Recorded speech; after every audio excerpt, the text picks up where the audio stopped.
Well, hello again. It's time to paint another of our aluminium drinking water bottles.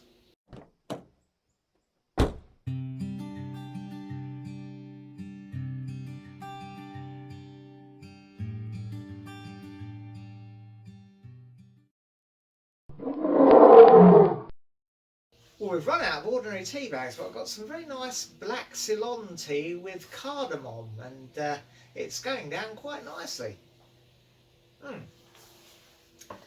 So we're going to do something different with these bottles, or with this bottle today. But going to start off in the same way. I'm going to give it a quick going over with the 800 grit paper, then prime, and then a coat of ordinary car paint. Well, I'm going to use white today instead of black.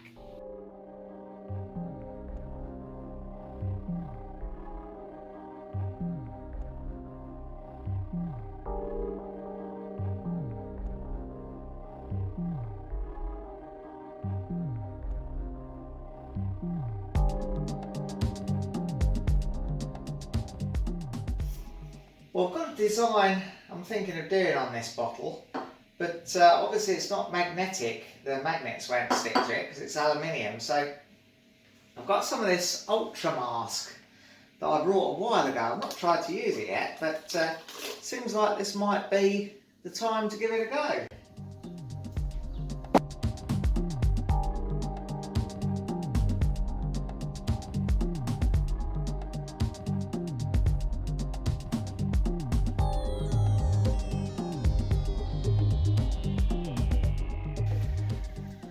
Well, there we go. I've got me ultra mask stuff stuck onto the bottle.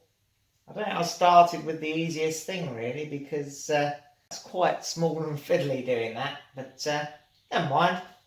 Anyway, now I'm going to go ahead and put my sort of dirty steel kind of effect onto the bottle.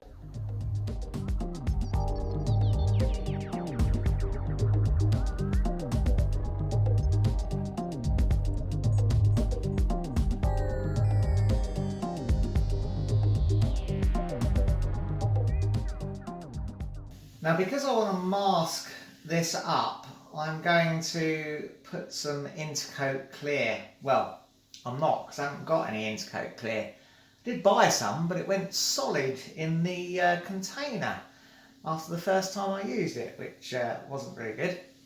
Anyway, I'm just going to use a very quick flash over with lacquer. Very light coat.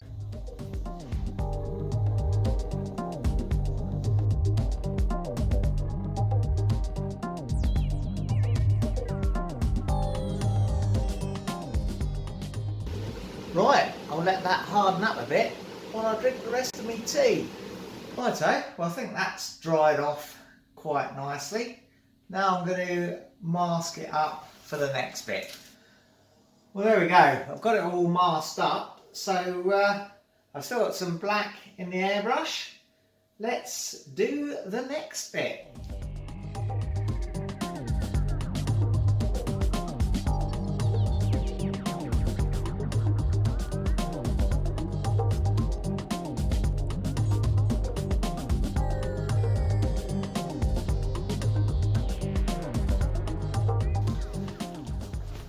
Right, now I need a stencil for my rivets, of course, and I reckon 5p is just about the right size for that.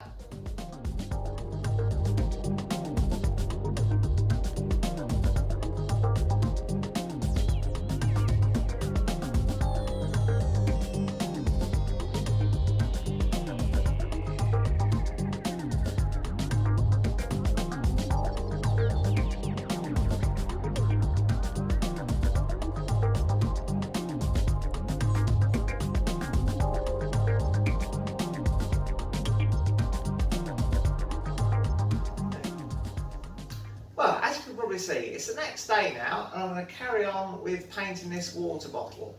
Now, because I don't have two airbrushes, well I do have two airbrushes, but the second one is a cheap eBay one and I don't quite trust it. So I'm going to have to go over again with the template to add the highlights in, the white highlights. So I'm going to have to be careful to line that up again in the right orientation, because you can see my cutting of a circle isn't quite as circular as it might be, so it's going to show if I get it the wrong way around.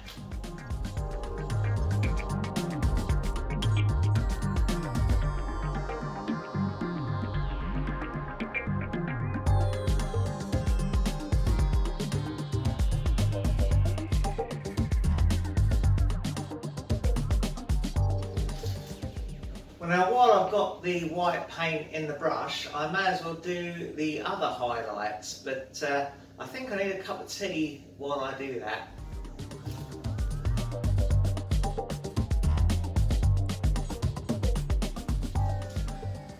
Right, well, now it's time to put some black back in and add the shadow.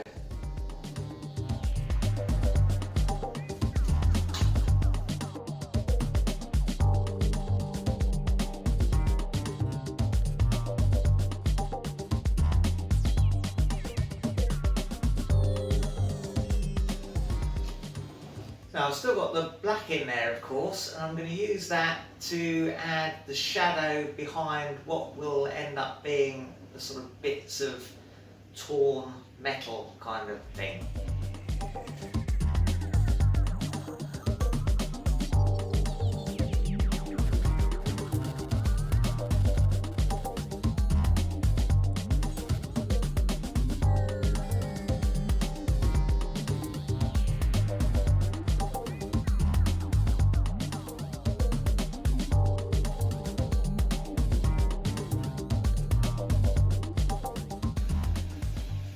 Now it's back to using this ultra mask, and I have to put my glasses on as well because this is quite fiddly.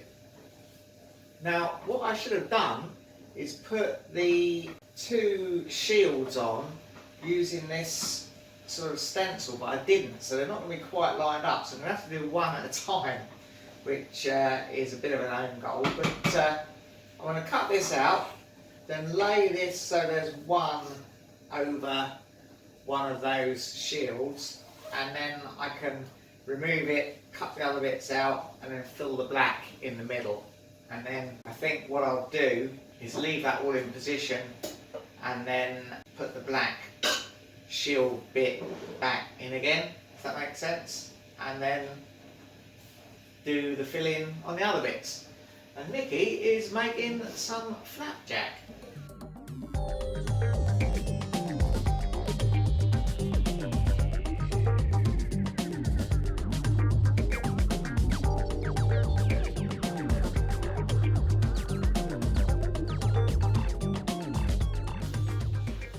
Right, now I'm going to put the black into that bit. Oh, I can see a couple of bits I've missed with the old masking tape.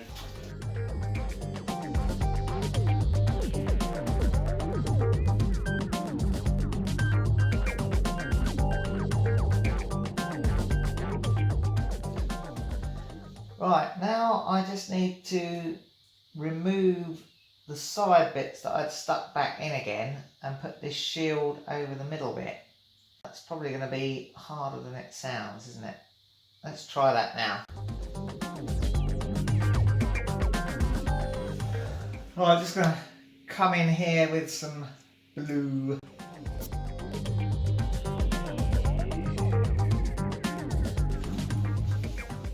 Right, now I'm just going to take out this middle section here by cutting around where the claw goes.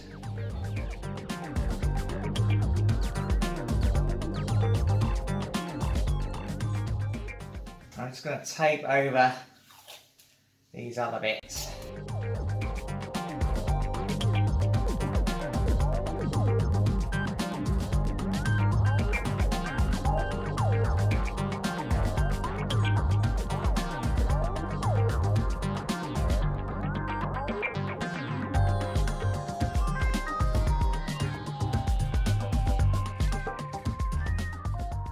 don't forget, there's a selection of my paintings available on my Etsy shop. Just search in Etsy for Ttxela airbrush. I'll put a link in the description below.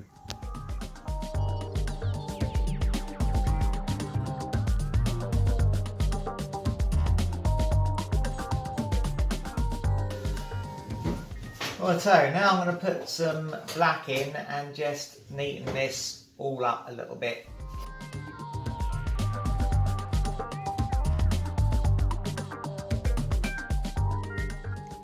Okay, well that's the first one done, but I need to do all that again for the second one. Oh.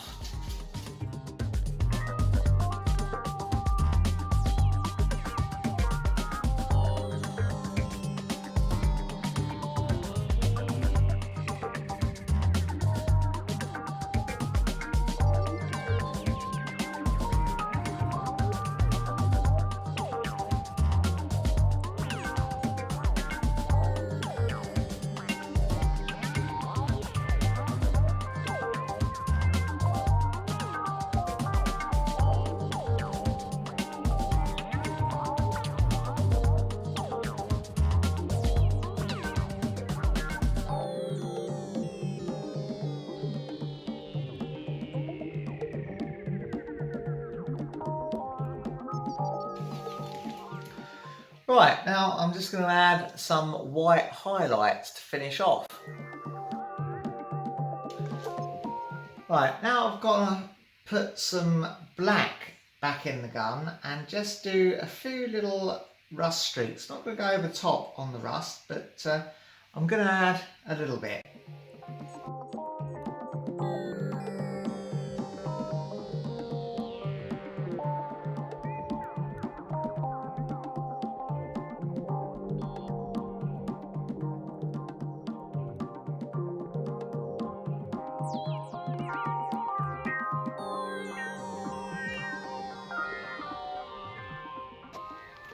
Well, there we go. I think we are about ready for the clear coat. That's come out okay, I think.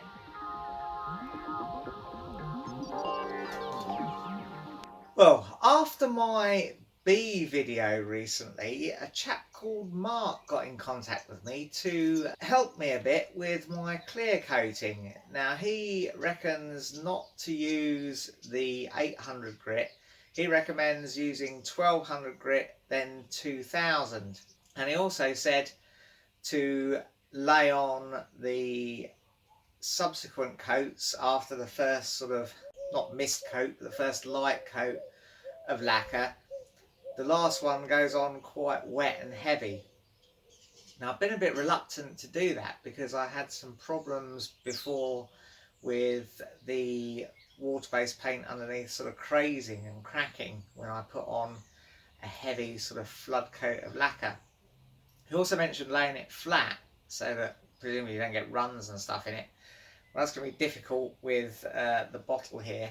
And he also mentioned not using the T-cut and use a different sort of cutting polish. Well, I have sent away for some 1200 and 2000 grit paper. I haven't really got the money at the moment to send off for the cutting polish because we're on lockdown and down to one income at the moment. So I'm trying not to spend unnecessarily. But anyway, let's try and make it a little bit better by following Mark's instructions. So I'm going to give it a wipe over with the tack rag and then a light coat of the lacquer and then a sort of a medium coat and then maybe a heavier coat. I'll try not to get runs and stuff. See how it goes.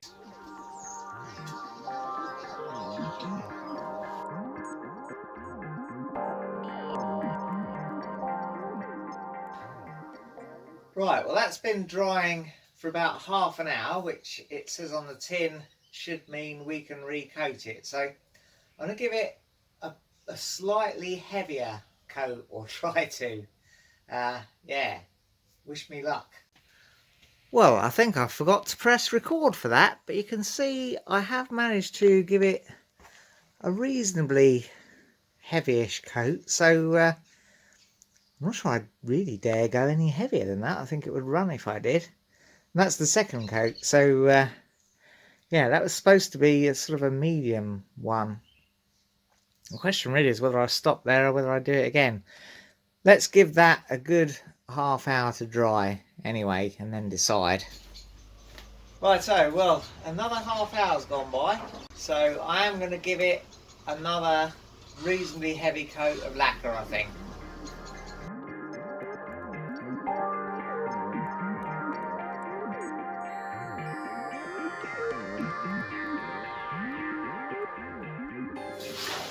Well, the wet and dry paper that Mark recommended that I ordered the other day has actually arrived. So I can now do it with the 1200, then the 2000 grit wet and dry paper. I will then use the teacup because that's all I've got, and the polish. So let's see how that comes out.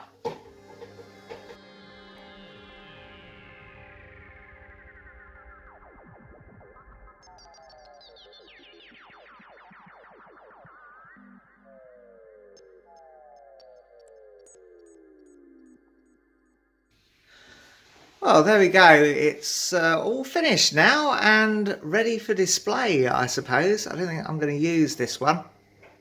But that was quite fun to do. Hope you enjoyed it, and I'll see you for some more painting later.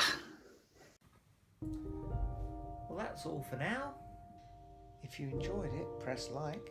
Subscribe if you want to see some more. And ring the bell to be notified when we upload something new.